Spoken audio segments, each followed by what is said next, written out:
আমি খুশি মোদিজি single largest majority পায়নি। উনি ক্রেডিবিলিটি লস করেছেন, ওনার ইমিডিয়েট প্রধানমন্ত্রী থেকে রেজিগনেশন দেওয়া উচিত।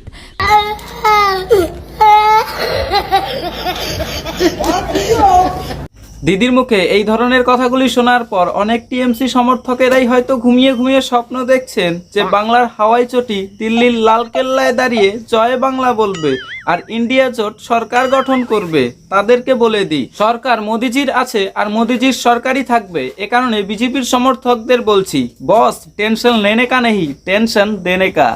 टेंशन नहीं लेने का, पहुंचा दूंगा वहां तक।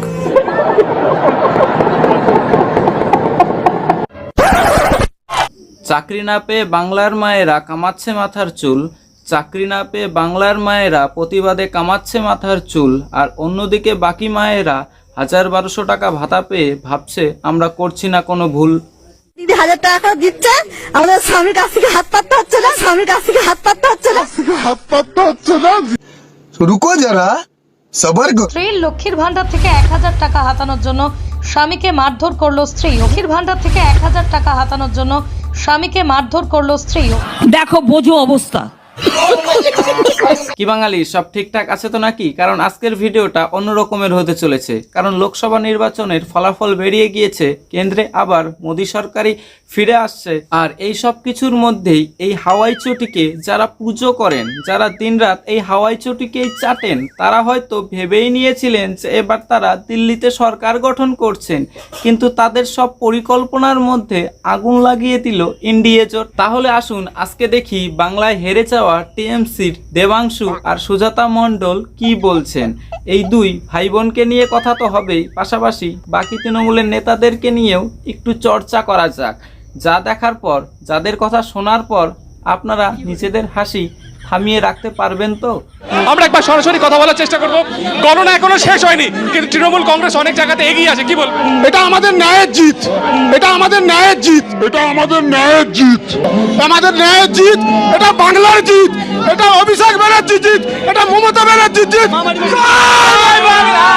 এটা নাকি তাদের ন্যায়ের জিত। আসুন তো দেখে আসি তারা কতটা ন্যায় আর সততার সাথে জেতে। আমাদের ভরতপুরের ছবি দেখাবো, যেখানে সালারে বুথে দাপিয়ে বেড়াচ্ছেন তৃণমূল নেতা। প্রিসাইডিং অফিসারের সামনেই চলছে দেদার ছাপ্পা ভোট। দেখতে পাচ্ছেন সেই ছবি। একের পর এক ভোটার ধরে নিয়ে এসে ভোট করাচ্ছেন তৃণমূল নেতা আব্দুল মাজিদ।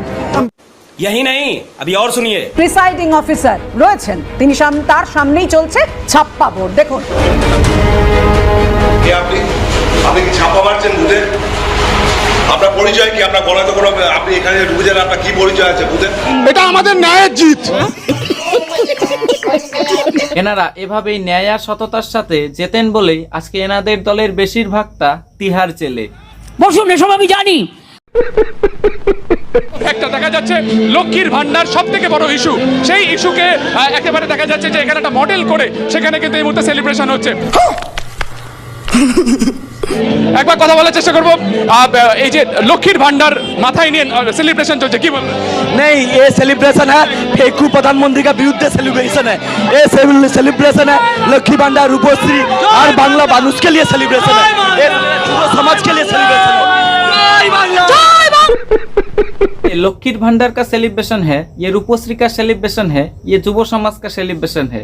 আচ্ছা, যে সমস্ত চাকরি প্রার্থীরা চাকরি না পেয়ে মাথার চুল কামাচ্ছেন, রাস্তায় দীর্ঘদিন থেকে শুয়ে আছেন, গান গেয়ে প্রতিবাদ জানাচ্ছেন, চপ ভাজছেন, তাদের সাথে গিয়ে কি এনারা একটু সেলিব্রেশন করবেন? এনাদেরকে বলছি, চলুন না একটু তাদের সাথে গিয়ে একটু সেলিব্রেশন করে আসি এইভাবে।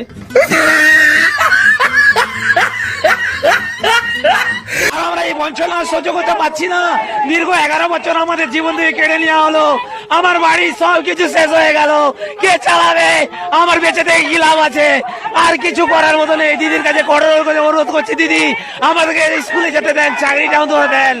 এদিকে রাজ্যে যোগ্য চাকরি প্রার্থীরা চাকরি না পেয়ে জ্বালা যন্ত্রণা বঞ্চনা সহ্য করতে পারছে না, আর ওইদিকে তৃণমূলের কর্মীরা এতটাই আনন্দে মেতে উঠছে যেন তারা দিল্লিতে হাওয়াই চটি দেখে ফেলেছে। মাত্র 29টা সিট পেয়ে তারা মনে হচ্ছে 14 চাকার রথ দেখে ফেলেছে। এদিকে উৎসবের মেজাজে তৃণমূল কংগ্রেস কর্মী সমর্থকরা।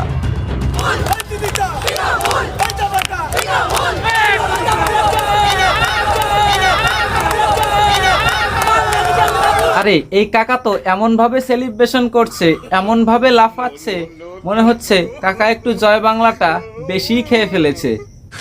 तू समझा? हाँ नहीं तू समझा नहीं।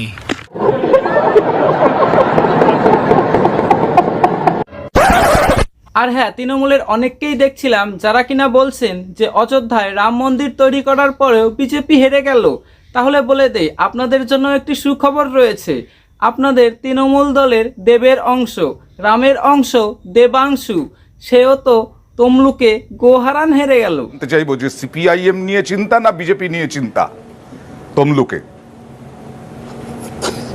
চিন্তা কাউকে নিয়েই নয়, তৃণমূল কংগ্রেস 100% জিতছে। আমরা সিটে জিতে গেছি অয়নদা। 4 জুন আপনি নিউজ 18-এ বসে অ্যানাউন্স করবেন যে তমলুক থেকে তৃণমূল কংগ্রেস জয়যুক্ত হয়েছে। ব্যবধানটা আপনি বলবেন নিজের মুখে। ভোটের রেজাল্ট আউট হওয়ার আগেই দেবাংশুর এত কনফিডেন্স দেখে হয়তো তমলুকের সাধারণ মানুষ দেবাংশুকে আবার ওই কালীঘাটের চৌকাটে পাঠিয়ে দিল দিদির হাওয়াই চটি চাটতে। গর্ব করে চটি চাটে, আমার কোনো অসুবিধা নেই। বাংলার চটির অসাধারণ স্বাদ। একবার জিপটা দেখতে চাই আপনার, কতটা মোটা আর কতটা পাতলা হয়ে গেছে।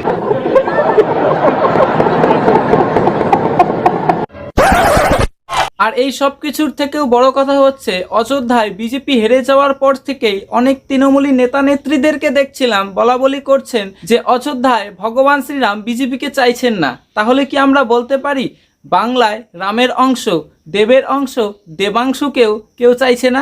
মিথ্যেবাদী ছোট লোক একখানা, মিথ্যে কথা বলছি।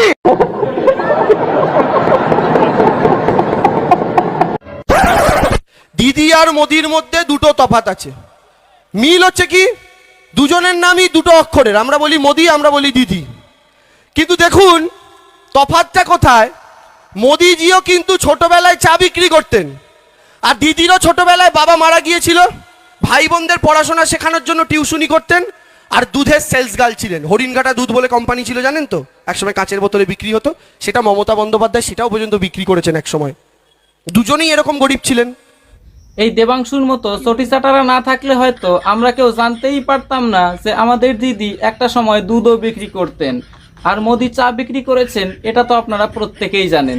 যদি একটা সভায় একরকম কথা বলেন, কালকে অন্যরকম কথা বলেন, সুতরাং ওনার কথা ওই মানে বার্তা দিয়ে লাভ নেই, গুরুত্ব দিয়ে লাভ নেই। দেবাংশু যাকে ভাটাংশু বলা হয়, মিথ্যেবাদী ছোট লোক একখানা, মিথ্যে কথা বলছি। আসুন এবার কথা বলি বিষ্ণুপুর থেকে হেরে যাওয়া সুজাতা মণ্ডলকে নিয়ে, যাকে অবশ্য অহংকারের দেবী বললেও কম বলা হবে না। তোমরা ভোটটা দেওয়ার সময় বিজেপিকে দিচ্ছ মাসি, তোমরা তখন ভোট দেওয়ার সময় তখন বড় বলে দিচ্ছ, আবার চাওয়ার বেলায় বলছো ছোট ভোটকে দাও। এবার আমি একদম ক্লিয়ার কাট বলছি, তাতে মিডিয়া থাক যে থাক আই ডোন্ট কেয়ার। যদি এবার এখান থেকে যদি দেখি যে তৃণমূল লিড পায়নি, তাহলে সত্যি মাসি আমি তোমাদেরকে না, আমরা কেউই আর অভিযোগ শুনতে আসবো। বিষ্ণুপুরের কেউই হয়তো সুজাতা মণ্ডলের তৃণমূলকে কোনো অভিযোগই শোনাতে চান না, তাই হয়তো তারা বড় ফুলে দিয়ে দিয়েছিলেন। আরে বিষ্ণুপুর লোকসভা থেকে বিজেপিকে আমি এরকম ফু দিয়েই ওড়াবো। এবারে বিষ্ণুপুর লোকসভা থেকে বিজেপিকে আমি এরকম ফু দিয়েই ওড়াবো। ভাগ্যিস বিষ্ণুপুরের মানুষ তৃণমূলকে হারিয়ে বিজেপিকে জিতিয়ে দিয়েছে, না হলে এখন হয়তো ভোটের পরে দেখতাম বাংলার হাওয়াই চটিকে তিনি ফু দিয়ে দিল্লির লালকেল্লায় পাঠিয়ে দিয়েছেন। তো যাই হোক বন্ধুরা, আজকের ভিডিওটি এখানেই শেষ করতে চলেছি। শেষ করার আগে একটি কথা অবশ্যই বলতে চাই যে 2021 সালের বিধানসভা নির্বাচনে বিজেপি যে ভুলটা এই রাজ্যে করেছে, সেই ভুলটা 2024 সালের নির্বাচনে কিন্তু আবারও আমরা বিজেপিকে করতে দেখলাম।